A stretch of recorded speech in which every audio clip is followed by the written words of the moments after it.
name is Rami Ismail. I'm one of Dutch independent studio Vlambeer. I'm going to talk a bit about how we started and do the whole intro for those of you who don't know what Vlambeer is. And after that, I want to talk about the Indie Toolkit, which is a tiny project I put together a while ago, full of free tools or like cheap tools you can use to help you with making independent games and talk about why they're important. So it's sort of a mix of like 42 things you should probably like write down, plus like why you should use them. For the short intro, this thing is cool. I'm Rami Ismail. This is me when I shaved a bit better, I guess. I drink Coca-Cola. I do not get paid by Coca-Cola, even though at this point I should. I'm one half of Dutch independent studio Vlambeer. I do the business, the marketing, development, some of it. So basically that means I do everything that doesn't directly have to do with making video games and then also make video games. Which is like 7 full-time jobs at once. Not a healthy decision. I'll talk about that later. My colleague is JW. His official name is Jan Willem, but nobody can pronounce that, so we just call him JW. He's the designer at Vlambeer, which in his case means he draws a lot of things into booklets, and then we fight about them and make them into video games. Me and JW, we've made quite a few games over the last few years. We made Super Crate Box, which was IGF nominated back in 2010. Right when we started, we made Radical Fishing, Luftrausers, Gone God, Serious Sam, The Random Encounter, Nuclear Throne, Ridiculous Fishing, a bunch of other stuff. And things went very well. And it's kind of a strange story, because when me and JW met, we didn't really like each other. In fact, we really didn't like each other. We met each other at the university in Utrecht that has a game design course, the Utrecht School of Art and Technology. And me and JW had been making games forever. I started when I was 6. And I started with a game called Gorillas, which was this QBasic game. And it was a game in which one gorilla threw an explosive banana at another gorilla by entering an angle and a velocity. And I thought that was the best thing ever. But to open it, I would have to open the code, read the code, and then hit run, and then the game would start. So 6-year-old me got really curious as to what all those letters on my screen were, and I changed the main menu text to be my name. The next time I booted up the game, instead of the main menu, there was my name. Now, the impact that has on a 6-year-old is huge. Suddenly, by changing a number of words, I could change something as solid as a video game. And that sort of fascination never really left me again. So I kept making games, and the first games I made were awful. I'm talking like text adventures, where every option that is not the right option just kills you. It's like, you can go north or east, go east, you die. And for the next 10 years of my life, I would be making awful games. Not a lot of them, but all of them were inexplicably bad. JW started making games when he got a magazine when he was 13. It was a magazine called Toolkits, which is a Dutch magazine. And they would send a CD with software. And usually they'd be games. And JW loved gaming. But this time there was no game on the disc. There was something called Game Maker. And it was this tool that allowed you to very easily make games. And JW is 13, so he's really excited about it. He booted up the program, he looked at it, he went, this is way too complex, fuck it, and he stopped. And that was JW's video game career. A few years later, he booted up Game Maker again, and he noticed that there were a bunch of tutorials. And one of those tutorials was a car racing game. You saw it a top-down car racing game. And you could go forward, left, right, backwards, and hit the space bar to klaxon. So JW went in, he found the code that did the klaxon, and he replaced the sound with the sound of a cow.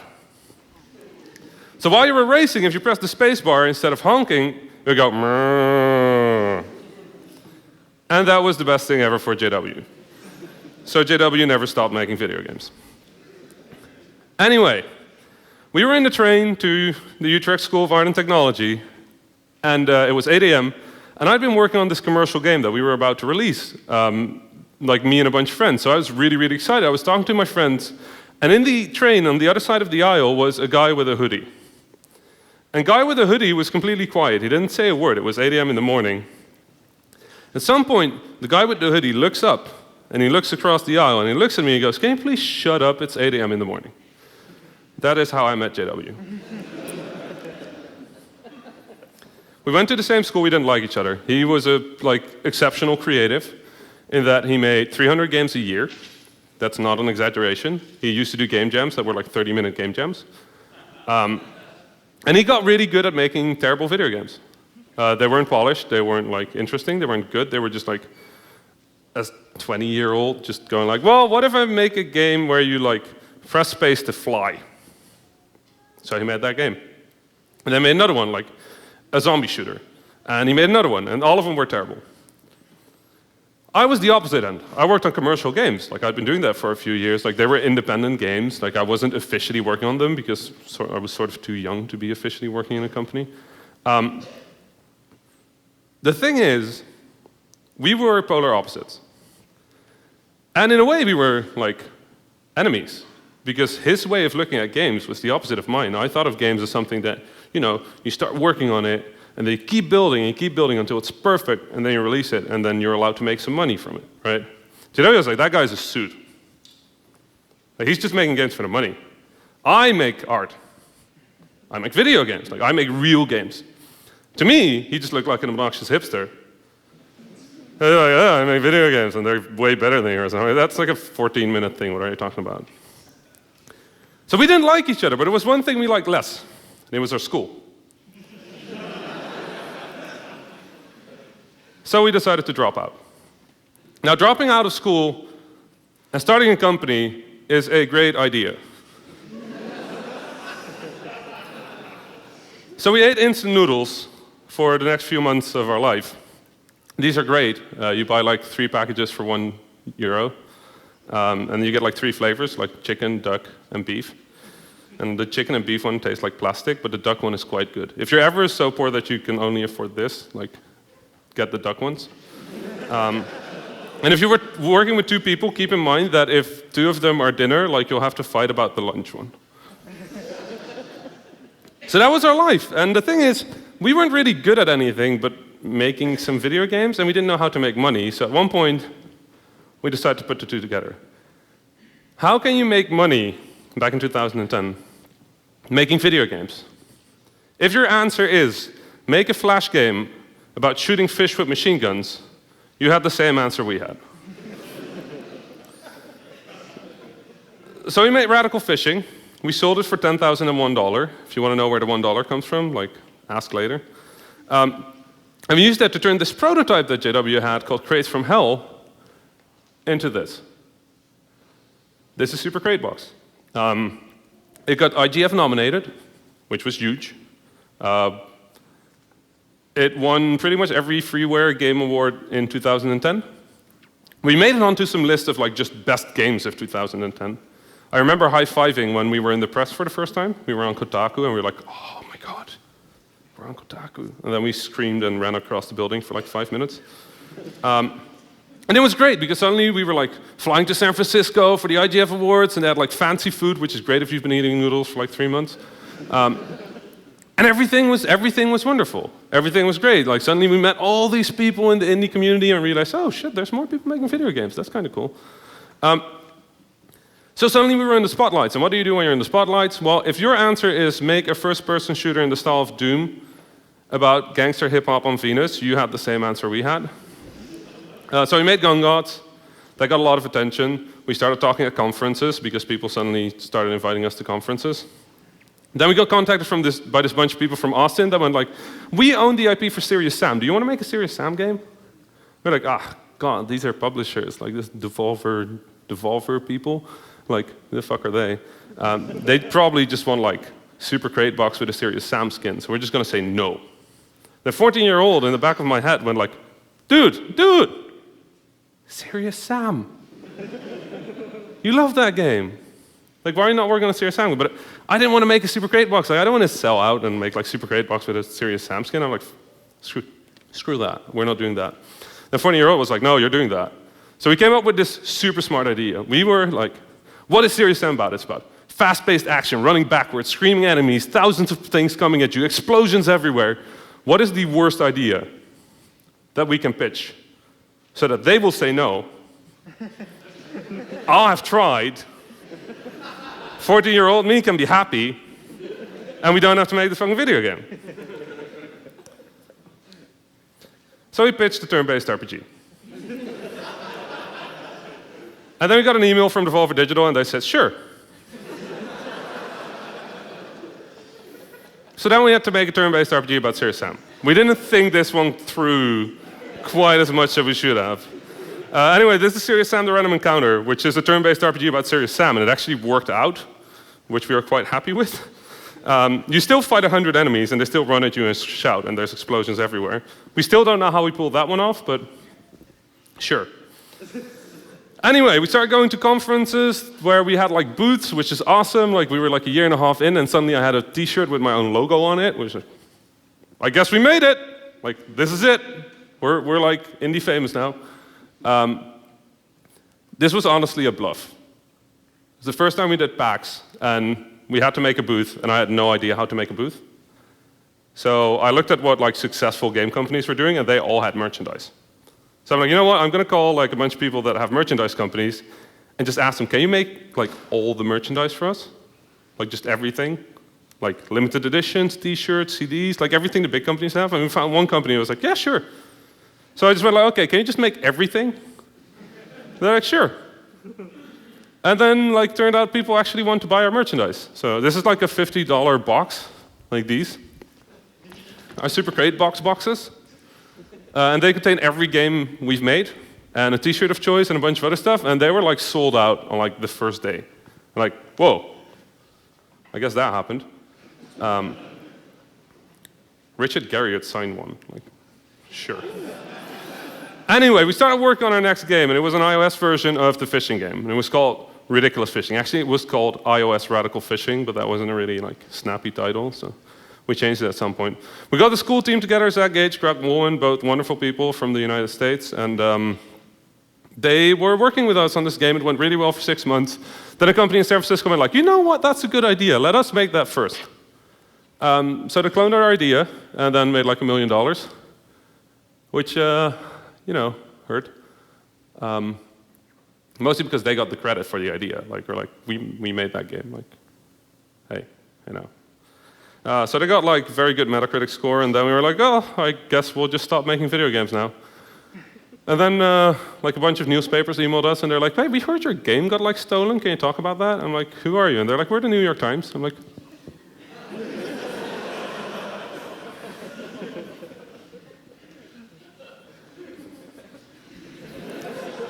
so the next year of my life was mostly spent doing interviews about that time somebody stole $1 million from us. Which, to be honest, is not the best, like, most, like, motivational thing to do. It's just like every conversation you have is like, hey, can you tell me that story about that time somebody stole like $1 million? Yeah, from you? Yeah? How do you feel about that?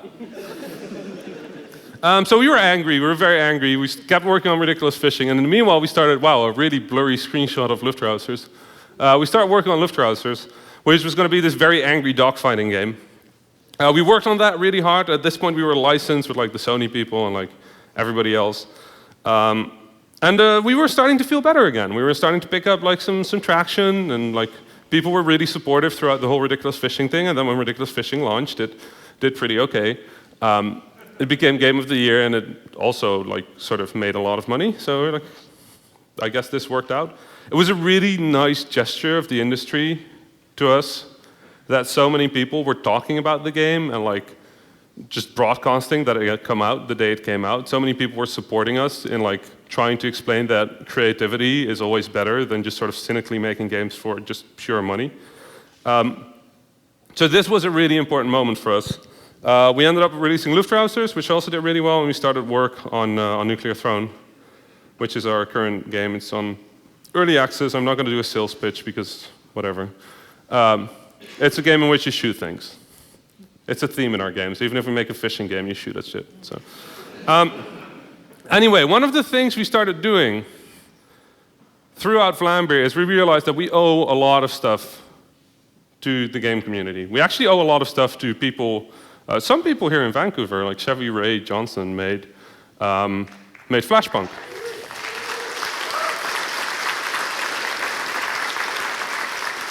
And if you look at this story and you go back to like this slide, that's Flashpunk. So this entire story starts with the help of somebody that we didn't know. And they just happened to make a tool that we used. So I decided to try and do a similar thing. So this talk is about Vlambeer Toolkit, which is available at vlambeer.com/toolkit. And it's basically a compilation of like 40 tools that are free or cheap to use that you can use while making independent games to market your game, design your game, talk about your game, distribute your game, figure out like how to test your game, how to communicate within a team. Like all that stuff is here. I'll put the link up at the end. And I'll also talk a bit about why they're relevant. Presskit. How many of you use Presskit? How many of you are making a commercial game? How many of you want to make commercial games? The rest of you want to make games, but not like commercial? I'm just checking. If you're making a game that you want to like sell, you need to make sure that the press knows about it. Now, there's this sort of super pervasive myth that if you make a good game, the press comes to you. They don't, so don't count on that.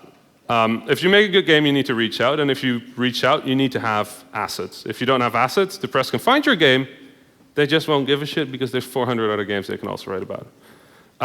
Presskit is a free tool that allows you to make a press kit, fast, simple, that has all the right assets. And this is a thinking exercise. It's what would somebody that wakes up, grabs a coffee, looks at their 400 emails, goes, holy shit, why is everybody sending me so much shit?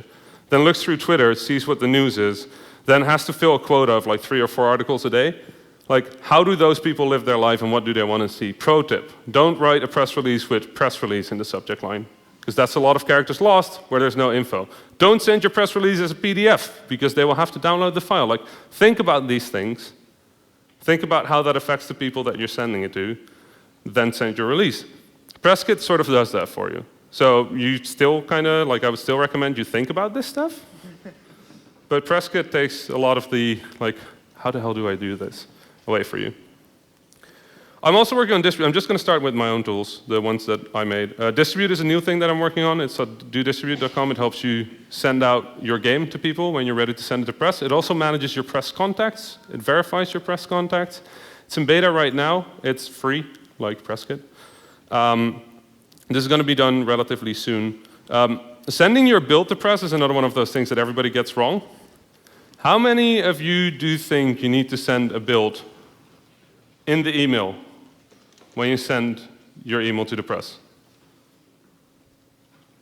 I see one hand. Everybody else had it wrong. You do send a build. Of course you send a build. We're making video games. What are we like? If we can pretend that we can catch like the essence of our video games in words, why are we not writers? You make games. You interact with games. So if you want people to like understand what you're making, to engage with what you're making, send them the game. We're not writers. I mean, some of us are writers, but like most of us are pretty bad at writing. So send them the game. Just do it. Whatever. Even if it's not like completely ready, just mention that it's not ready. These are people in the press. They've played quite some incomplete games, including ours, and they're completely broken. This is a weird one. I made a system through which you can sell your game on Twitch. If you live stream, it might be useful if you can partner with Twitch. I haven't actually finished this. It's just a thing that I want to like release to people that want to use it. In case you missed it, Twitch is sort of a big deal. There's a lot of people doing video content, YouTube, Twitch, stuff like that. After Twitch's latest announcement, so I'm going to guess that Hitbox is going to grow as well. But still, like video content is a big thing. It's a really easy way of directly communicating with people. So if you can do Twitch, if you can integrate it into your development and sort of feel comfortable with that, maybe give it a go. We tried it, and the first episode we did was awful. It was mostly us like scraping our throats, being like, yeah, video games. This is a video game. It's called Nuclear Throne. And I guess we'll just show it to you. That was our first episode. And then we played a game for 3 hours without saying anything. Anyway, it was really good practice. Nowadays, we get 60,000 plus viewers per episode, which is nice. And a whole bunch of them buy the game during the stream, which is also nice. So trying something, it's worthwhile. Direct connection is going to come back like often. Another thing, a lot of people already do Twitch and YouTube, and they're really good at it. I read an article this week that the most influential people in the 13 to 18-year-old demographic in the world are like the top 5 of them are all YouTubers. So this is like a kind of useful thing to know. There's one problem though. YouTube tends to be a bit of, well, now Twitch as well. They're all sort of a jerk when it comes to like audio and game rights. So one of the things you can do to make life easier for people that want to stream your game is go to this website, fill out the information about your game, and it will generate a form that we had checked by a lawyer to be legally correct that gives any streamer or YouTuber permission to broadcast your game. This is not, like, YouTube is very specific about this. You can't just tweet, like, everybody can stream my game. That's not actually good enough. You have to, like, mention the name of the person, and you have to mention the game that they're streaming and all sorts of stuff. This form takes care of all of that for you. So just upload that to your website. It gives you a PHP file. Just upload it. It will create permission. This is a talk by JW. It's called Game Feel. I hate the term Game Feel. It's probably the dumbest combination of words that I've seen in my life. What does game feel mean? It's like when we came up with that presentation, we started with the name Game Feel, and as we continued, we started like adding air quotes around it.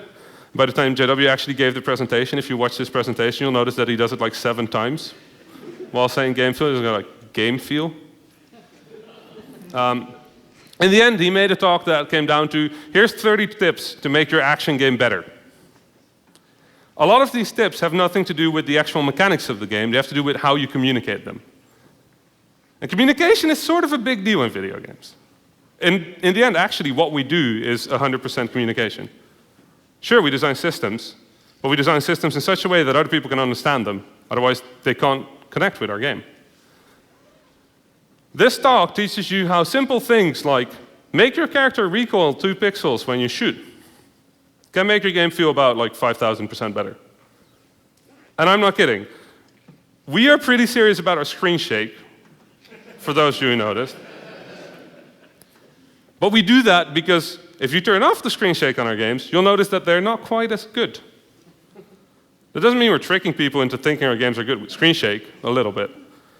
But it means that screen shake helps people feel like better about shooting fish. I'm not sure what kind of moral conclusion you can make with that statement, but this is a talk about 17 lessons I learned in the games industry. This is an awful URL, so I'm sorry about that. I can just leave this here. It's about things like simple things, like communication as well. Like I do this little trick I do, where I'm just gonna for example, here, you. Yeah, you. The word sun, okay? It's like big ball of lava in the sky. It's not actually lava, but whatever. What is the first word you think of when I say sun?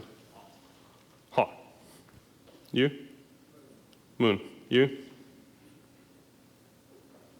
No, you? Somebody else? Space? I can do this for hours, and I would probably get like 3 people that have the same answer.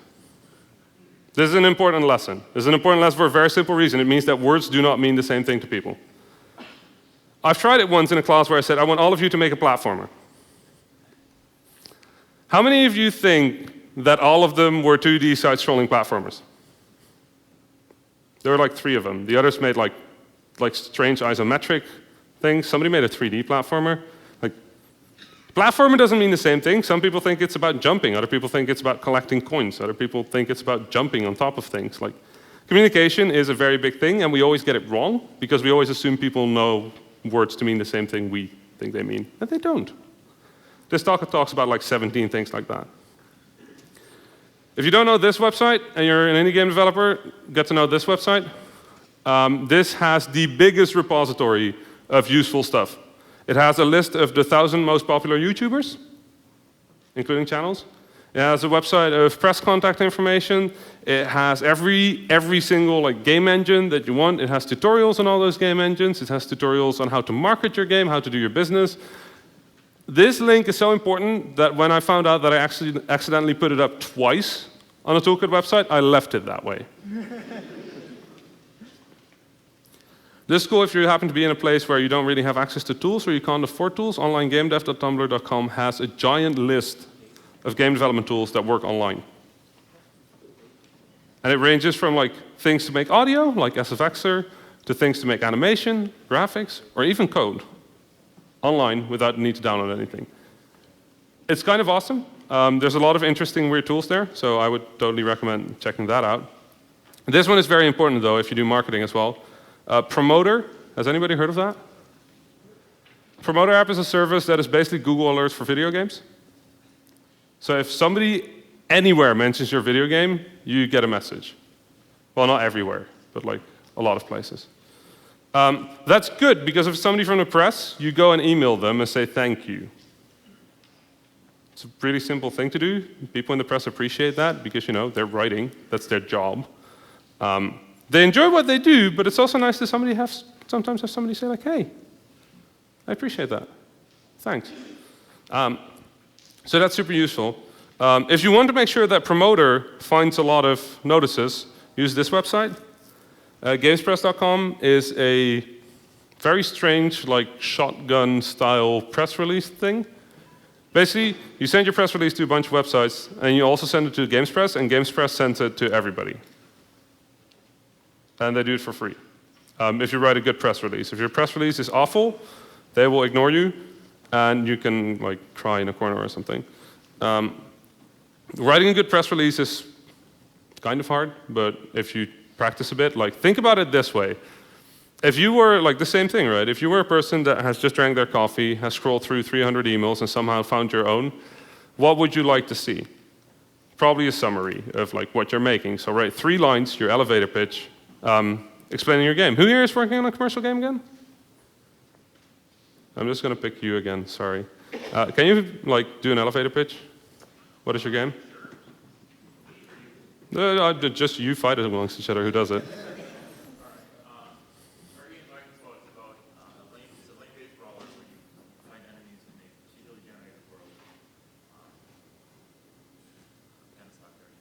I'm kind of stuck there. That was the final sentence of this elevator pitch.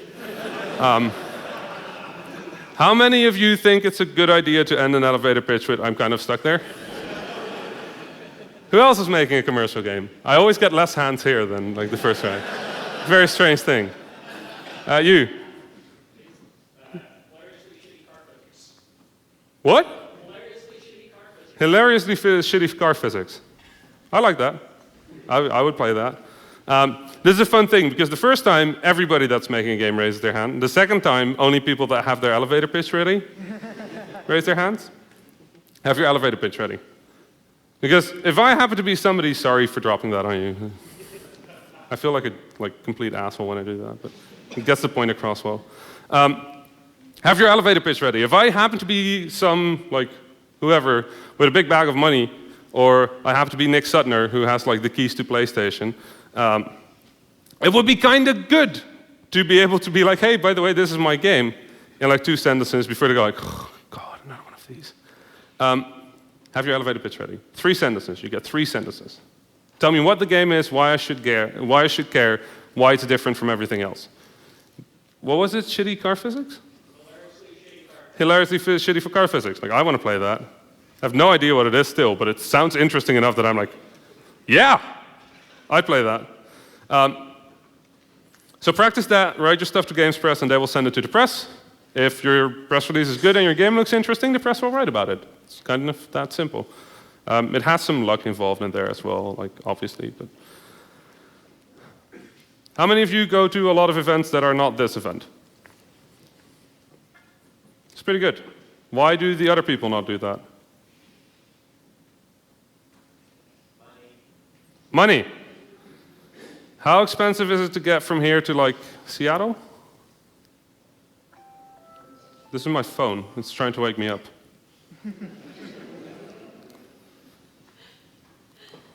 Yeah, different time zone. No, I usually wake up at 1 p.m. How much is it to go to Seattle? $40. $40. How many of you do not have $40?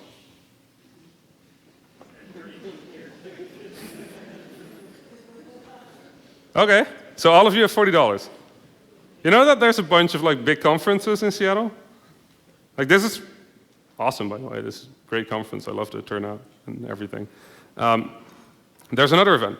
It's like slightly south. It's $40 to go there. And it's kind of a big deal.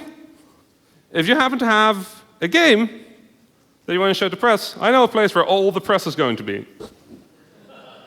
It happens in like a few weeks, like not even, like 2 weeks. It takes you $40 to go there. If you have a video game, grab your laptop, put it on your bag, go sit in front of PAX. Like, I went to the Apple, what was it called? The Apple conference? WWDC. Why did I call it that? What was it? Like, people have like, they call it like dub or something. It's like craziest thing. Anyway, I went there, didn't have a ticket, just stood in front of the door. It was a pretty good conference. Like rebranded it Rami DC at some point. I just waited there until people I recognized from photos, and then I went like, "Hey, I'm Rami. How are you doing?" That's totally the thing you can do. Like, you don't need to have a ticket to get the best out of a conference. Like, you really don't. If you can afford a ticket, like, please, like, show respect to the people that organize these events.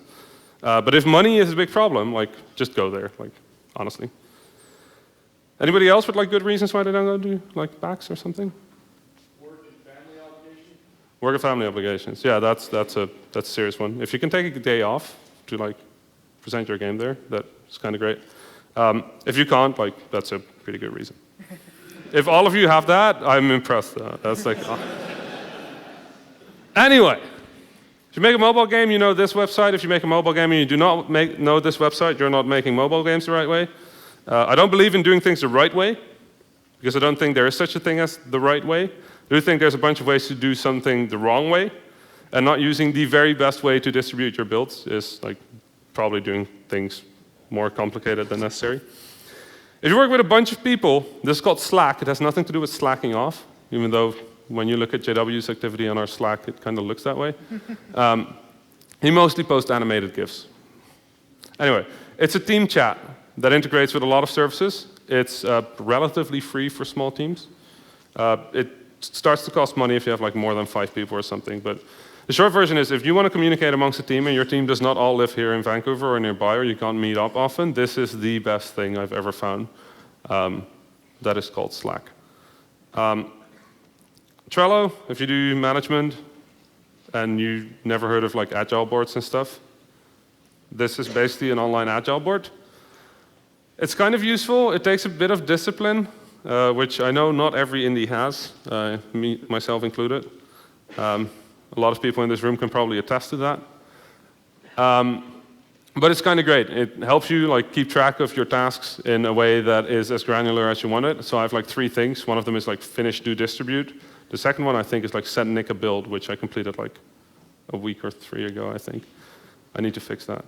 And the other one is like update Vlambeer website. And these are all 3 things that I need to do, but I keep forgetting about them. But that thing like always reminds me. Some people use it super granular, where they write like every task down. If you don't keep track of your to-do list, and you've never done that, let me reassure you that it is a good thing to do that. Even though I was one of those people that was like stubborn enough to go like, I don't need to-do lists, I'll just remember everything.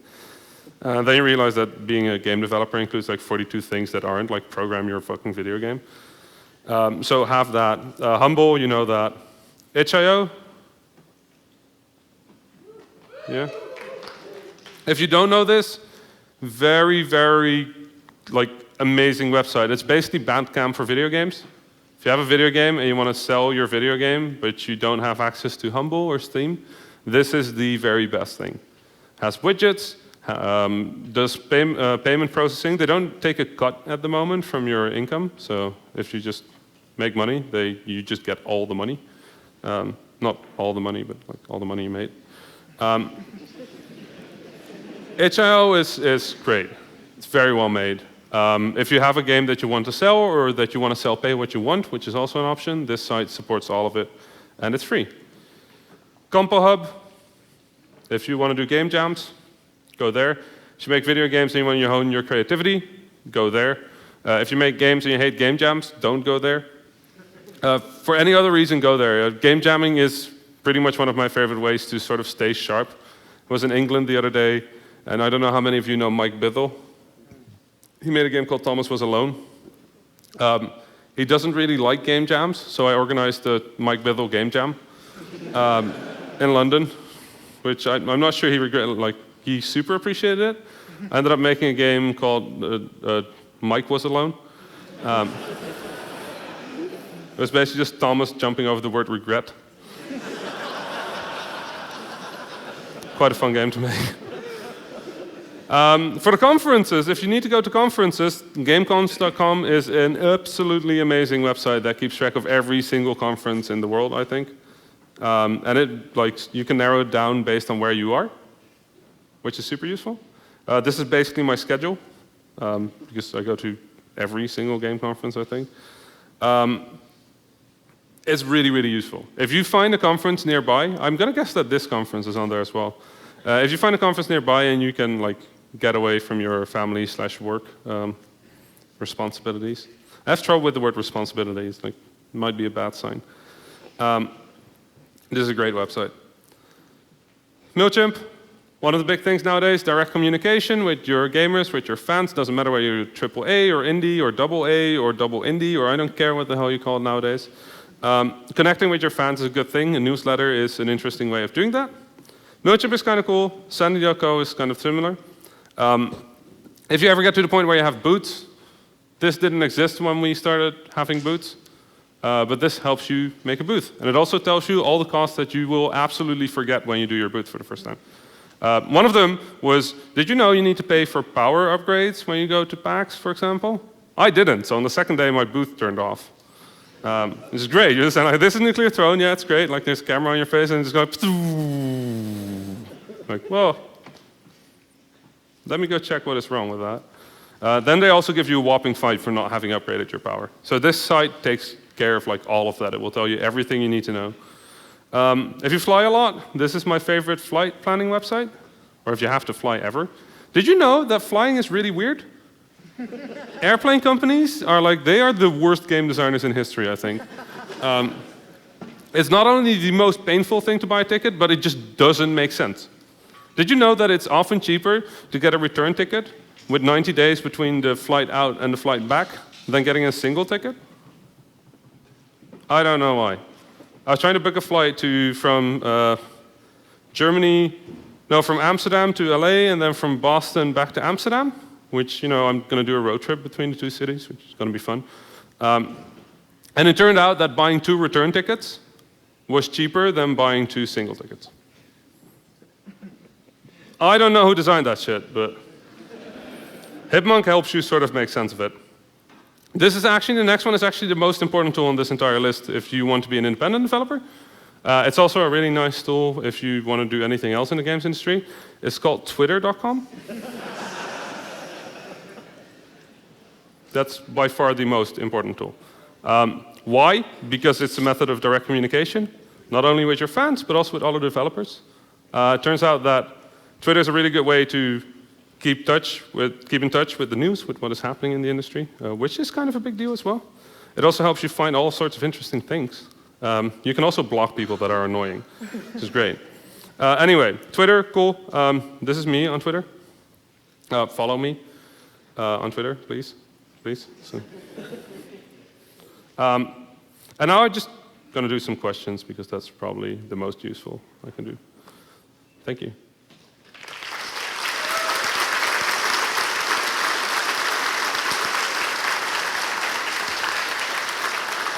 I think I went over time just a little bit.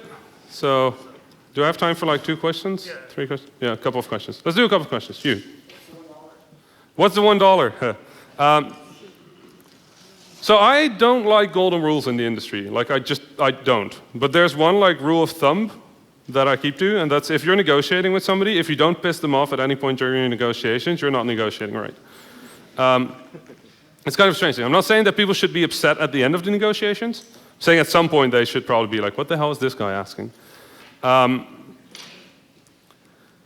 So when we made Radical Fishing, we needed to sell it, and we had sort of calculated that we would need like 4,000 euros to like release Super Great Box and like hopefully do well with that. So somebody came up and was like, hey, we like this fishing shooting game, so how about like 4,000? We're like, okay. And then somebody else came and they also said 4,000, and we're like, okay, now we can play a game. So I emailed one of them and we're like, well, listen, we like your offer, but somebody else offered like 6,000, and we're going with them unless you can outbid them. They're like, well, we can offer 6,000 as well, and our site has like really high visitor numbers and stuff, and like I don't know what they were trying to pitch to us. They're like, okay, well, I guess that's fair. So we had 6,000 on one. So we went back to the first one. Said like, hey, listen, we know you offered 4,000. But there's a company that offered 8,000. Could you like outbid them? And they're like, we're not sure we can do that. So we're like, okay, you know what? We're just going to send the game to Kotaku. So we sent the game to Kotaku, and it ended up in the press. Like, thank God. So we emailed them back, and we were like, listen, we know we said 8,000, but in case you didn't notice, like this kind of game is kind of a big deal. It's not like Kotaku, you know. So it's going to be 10. They're like, 10? We're like, yeah. They're like, okay, we can do 10. So like, good, we have 10. So we went back to the second one. And we're like, so we really appreciate your like new offer, but we got a better offer, but we like honestly like your website better. We're like, we're not going to push it much further, right? So if you can offer just like a single dollar more, we'll take the deal. So they sent us 10,001. So then we had to take the deal, because we promised. So that's the $1. If you negotiate for something, don't ever forget that if you're an independent developer, you're looking at money in a completely different way than companies are. What to us is like a bottle of Coke, you know, or 1,000 bottles of Cokes, to most companies is nothing. Don't forget that. When you negotiate as a company. Like, spend your money like a student, I'm fine with that. But negotiate like a company.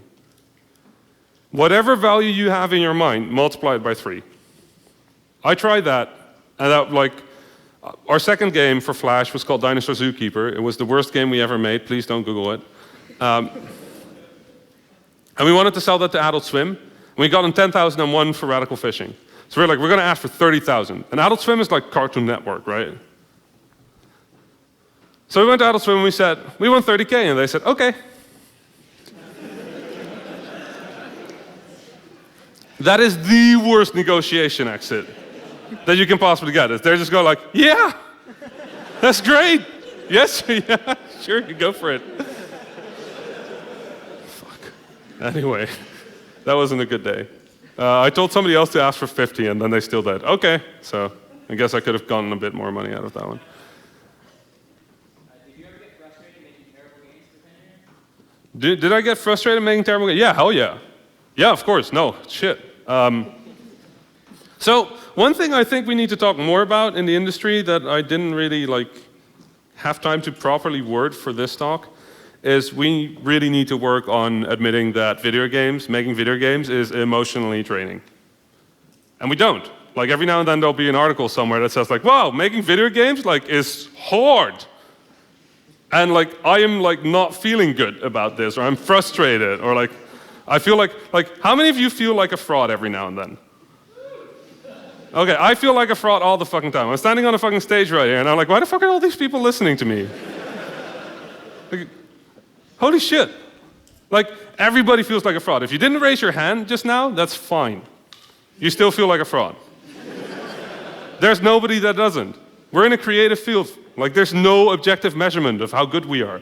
Like, I can look at any other video game and go like, oh, that game is so much better. I look at Hyper Light Drifter, I'm like, oh, fuck, that game is beautiful. Why does Nuclear Throne look like that? And then there's somebody else that looks at Nuclear Throne and is like, oh my God, Nuclear Throne looks beautiful. Why does my game look like that? Everybody feels like a fraud. Of course they do. Like, what are we going to compare ourselves against? Like, everybody that's better? Guess what? That's what people do. They compare themselves to people that are better. We're not going to look down and be like, we're better than you. That's not how our brains work. Our brains work in that we see how good we are, and we assume that that is the base level of experience that everybody has. Everything we can do is super easy. Anybody can do that. And that's the way we feel about that. And it's not true. Like, if you've made a video game, holy shit, you just did a better job than like 99% of the world. Congratulations, you made a video game. Every video game that ships is a fucking miracle. Have you ever looked at like how stupidly complex video games are? Like, you have to coach it, and then you have to put art in and audio and like all that stuff, make it work together, then also give people a good experience, make sure it doesn't crash, that it looks good, that it sounds good, and if one thing goes wrong in the entire game, people go like, this game is buggy, 1 out of 5. Any game that ships is a miracle. If you made a game, that's impressive. So do I feel frustrated like every now and then? Yes. Yeah, I feel really frustrated. I feel really shitty for feeling like a fraud. I feel really shitty for having made something that isn't interesting. I feel really shitty for the 100 prototypes we make every like year that are just awful. And I think like, how do people like our shit? Like, we made a game about shooting fish. Why are people so excited about that? It's a buggy piece of code. It crashes when you do this thing with like 3 fingers with a bazooka. Nobody fucking found that. No, like there's 3 bug reports on that. And the rest of the world is like, this game is awesome. And I was like, oh God, this is so terrible. No, feeling frustrated is fine. Your emotional health is the most important thing in this entire industry. And let me tell you why. Fuck my Coke. Let me tell you why. You need 3 things to make video games. You need money, or the ability to be creative, which means that you need to be able to pay rent, pay food. So you need money. You need technology. You need technology because that's what you need to make video games. And you need motivation. Now, assume you only have 2 out of these 3 things. Say we lose money. Does that mean you can still make video games? Yeah, you just eat noodles. I did it. It's not great. It's possible. If you don't have technology or no knowledge of technology, can you still make games? Yeah, you just pay other people. If you have money and technology but not motivation, can you make video games? No. So you don't care. The most important thing you can take care of in this entire industry is your emotional health. Is make sure that you're feeling good, that you're feeling happy, that you're not burned out.